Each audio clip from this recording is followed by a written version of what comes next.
Hi everybody, welcome back to my channel. Today I'm here with another video from my credit series. In this video right here, I'm going to be telling you guys about 3 credit mistakes to avoid in 2020. Okay, so as we all know, it's the holiday season and a lot of people like to use their credit cards during the holidays.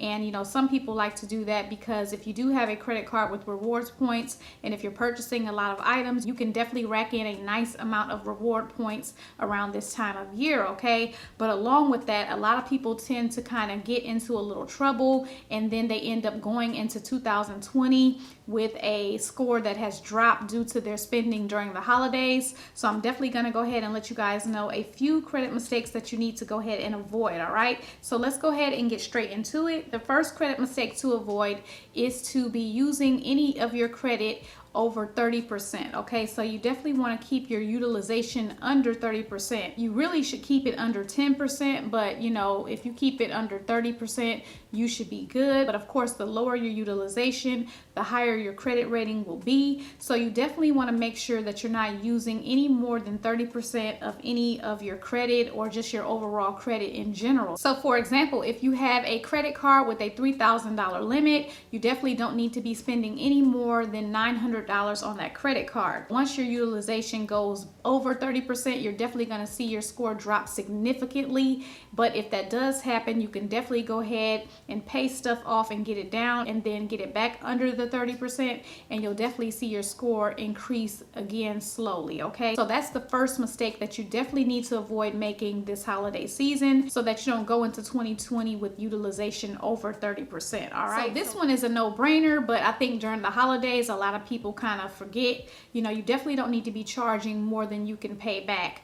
Now, you know, if you do charge more than you can pay back, then you definitely got to do what I just said. Definitely try to keep it lower than 30% of the credit limit. You know, I know that everybody wants to, you know, get gifts for everybody and all of that, because if you're not able to pay back the full amount that you spent by the due date, then you're going to end up paying interest on that amount, and then it just ends up being more money than you chose to spend in the first place.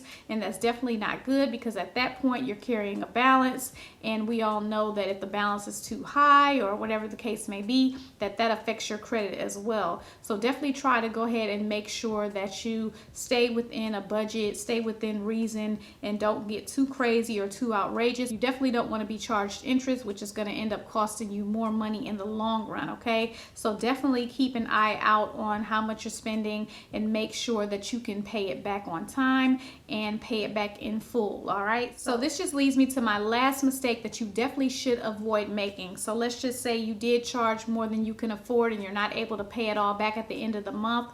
The last thing that you need to do is to be just paying the minimum only. Okay, you cannot just make minimum payments. If you are carrying a balance, you definitely have to go ahead and pay more than the minimum, because if you're only paying the minimum, that makes it seem like you're struggling. Okay, so when you only make minimum payments, that does not look good to creditors. It doesn't look like you're handling your credit well. So that's definitely something that you do not want to do, because it's going to affect you with getting credit in the future. So you always need to pay more than the minimum. So if your minimum payment is $50, then you probably should go ahead and pay $100 or pay more. Definitely try to pay double the minimum or over the minimum, so that it's not looking like you can't handle your credit well, and then you end up having issues later getting credit because of the way that you went about making payments. Okay, so those are definitely the 3 credit mistakes that you should avoid in 2020. So as you're making your holiday purchases and everything like that, definitely consider all these things. You definitely want to go into the new year with great credit,